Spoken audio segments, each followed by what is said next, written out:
ओडिशा हालचाल महा खुलासा जो माने जराश्रम बा ओल्ड एज होम करने को चाहूचंती सेइमानक पई एही वीडियोटी देखिबा निहाती जरूरी।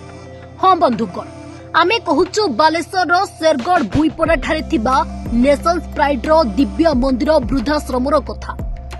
बंधुगण, आमे भेटिथिलु संतोष नायकंकु भुवनेश्वरे। से तांको जीवन रो अनुभूति किछि आम कैमेरा सामने रे कहि चलीथिले से भी नॉनस्टॉप। संतोष नायकंको कहिबा कथा प्राय जगारे विभिन्न आश्रम नारे व्यवसाय चलिबा सहित आजिर दिन में अल्प परिश्रम रोजगार पाई एहा एक सहज बाट। संतोष बाबूंको सभ्य सभ्या माने हेले सभापति लक्ष्मण विश्वाल, उपसभापति शांतिलता चातार, कोषाध्यक्ष सबिता महांती, संपादक संतोष नायक, दिनेश चंद्र बिशोई, डॉक्टर प्रभात रंजन प्रधान, आईनजीवी रविंद्र नाथ साव, स्वदेशी मोहना, दुर्जय दास, गणेश्वर सिंह इत्यादि बिना अनुमति रे बेधड़क भावरे किछि मुष्टिमेय व्यक्ति दिव्य मंदिर वृद्धाश्रम रे पुरुषोत्तम बेहेरा ब्रेनवाश करी चतुरतार सहित दीर्घ दिन हेला बिना फांडी रे जमादार साजिछंती। वृद्ध वृद्धांको नारे विभिन्न बाटरे अर्थ उपार्जन करी आत्मसंतोष पाउथिबा व्यक्ति पुरुषोत्तम बेहेरांको मृत्यु परे संतोष नायक सबु मेंबर मानकु निमंत्रण करिसंती एक जरूरी बैठक पई। बैठक रे जदि मेंबर माने आश्रम दायित्व नै पारिबे तो से खुशी अनुभव करिवे, नचेत श्री नायक स्पष्ट करिसंती कि आश्रम को एक बड़ स्वेच्छासेवी संगठन हातरे सभ्य सभ्यांको मतामत नै हस्तांतर करिदेबाको। भविष्यत रे आश्रम रे थिबा अंतेवासी माने सेवा सुसा पाइबा सहित निरापद रे रहि परिबे। से आहुरी मध्य असंतोष प्रकाश करी कहिसंती कि अनुष्ठान सेमाने किछि नथाई चांदा आदाय करिबा सहित लोकंको विश्वास जन्माइबा पई नकली रिजुलेशन करिबा सहित तांको संस्थार लोगो परिवर्तन सहित सेमानकु ऑफिस रो ठिकाना मध्य जणा नाही, जेउथि पई शेरगढ़ बारंबार सोशल मीडिया रे छाडिबारे देखिबाकू मिलुछि। श्री नायक तांकर समस्त कागज पत्र मध्य आमकू देखाइथिले, जहां आमे आपण मानकू देखाउछु। आशा करूछु जे माने एभली संस्था करिसंती बा करिबे सेवा नारे लोकंको भावना सहित न खेलिबाकू अनुरोध। वीडियोटी देखि सारला परे सुस्थ समाज पई शेयर करिबाकू आदौ भूलिबेनी। भलो लागिले गोटे लाइक और शेयर करिबे। जय जगन्नाथ। मु सामाजिक कर्मी संतोष नायक, नेशंस प्राइड रो संपादक। आज ये भिडियोटी खास बालेश्वर जिलार शेरगढ़ निकटस्थ भुईपड़ा ग्रामर स्वर्गत पुरुषोत्तम बेहेरा तत्सहित आमर नेशंस प्राइड रो जो कर्मी बा जो सभ्य सभ्य अच्छी सेमानक सहित आज की 2 वर्ष है मोर जोगाजोग ठीक भाव हो पारु नहीं। तेणु कई असंतोष प्रकाश करुछंती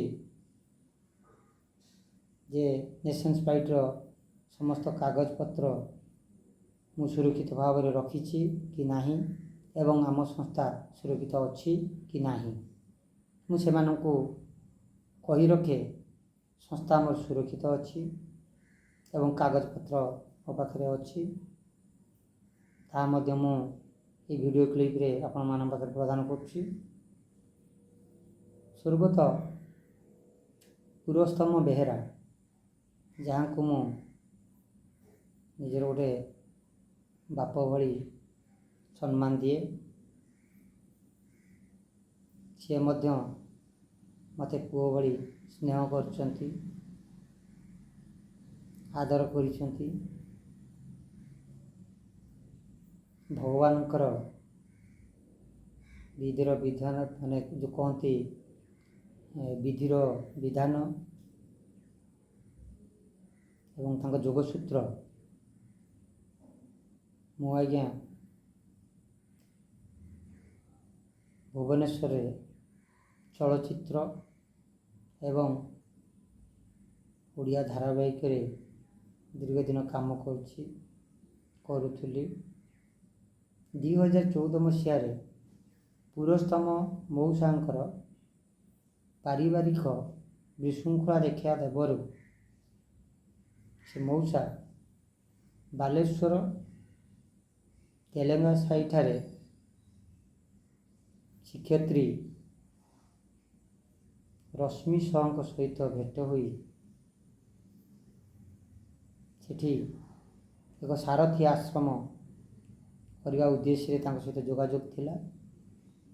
କାଳକ୍ରମେ ତାଙ୍କୁ ସେଠିକା ବିଶ୍ୱାସ ଆସିଲାନି, ଯାହାଫଳରେ ସେ ଗୋଟେ ଯେ କରିପାରିବେ ସେଇଭଳିଆ ଲୋକ ସେ ରଶ୍ମି ସାହୁଙ୍କ ମାଧ୍ୟମରେ ଏବଂ ତାଙ୍କ ହଜବ୍ୟାଣ୍ଡ ରବୀନ୍ଦ୍ରନାଥ ସାହୁ ଆଡ଼ଭୋକେଟ୍ ଏ ଦୁହିଁଙ୍କ ମାଧ୍ୟମରେ ଖୋଜିଲେ ଏବଂ ସେ ତାଙ୍କୁ ମୁଁ ବଡ଼ ଭାଇ ଏବଂ ଭାଉଜ ବୋଲି ମୋର ପାରିବାରିକ ସମ୍ପର୍କ ସେମାନଙ୍କ ସହିତ ସେମାନେ ମୋତେ ନ୍ୟସ୍ତ ଦେଲେ ଏବଂ କହିଲେ ଯେ ଏମିତି ଅବସ୍ଥା, ସେ ମଉସା ମାଉସୀ ବହୁତ କଷ୍ଟରେ ଅଛନ୍ତି, ବହୁତ ଦୁଃଖ ପାଉଛନ୍ତି, ପାରିବାରିକ ବଡ଼ ଜୋର ସମସ୍ୟା, ଗାଁ ଲୋକମାନେ ମଧ୍ୟ ତାଙ୍କ ଘରକୁ ଯାଆନ୍ତି ନାହିଁ, ତେଣୁ ତୁ ସେକୁ ଯାଇ ସହଯୋଗ କର, ସେ କହୁଛି କିଛି ଜାଗା ଦେବ, ସେଠି ଗୋଟେ କ'ଣ ଗୋଟେ କର, ବାକି ଜୀବନଟା ସେ ବୁଢ଼ାବୁଢ଼ୀ ସେଇଠି ତତେ ଚାହିଁକି ଅତିବାହିତ କରିବେ।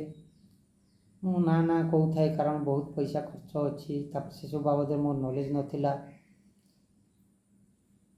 ପରବର୍ତ୍ତୀ ସମୟରେ 3 ମାସ ପରେ ଯେତେବେଳେ ବାରମ୍ବାର ଫୋନ୍ କଲେ, କନ୍ଦାକଟା କଲେ, ମୁଁ ବାଧ୍ୟ ହେଇ ଗଲି ଥରେ ଏବଂ ତାଙ୍କର ଯେଉଁ ଭାବ ବିହ୍ୱଳ ଅବସ୍ଥା ଦେଖି ଯେମିତି ସେଇଠି ମାଇଣ୍ଡ ମେକଅପ୍ କଲି, ହଁ କ'ଣ ଗୋଟେ ଦେଖିଆ କରିବା, ବୋଧହୁଏ ଭଗବାନ ମୋତେ ପଠାଇଛନ୍ତି ମୋରି ମାଧ୍ୟମରେ ବୋଧେ ଏଇଠି କ'ଣ ଗୋଟେ ହେବ ଏ ଭାବି ସେଠି ପହଞ୍ଚିଲି ଏବଂ ମୁଁ ସେତେବେଳେ ନୂଆ ମ୍ୟାରେଜ୍ କରିଥାଏ।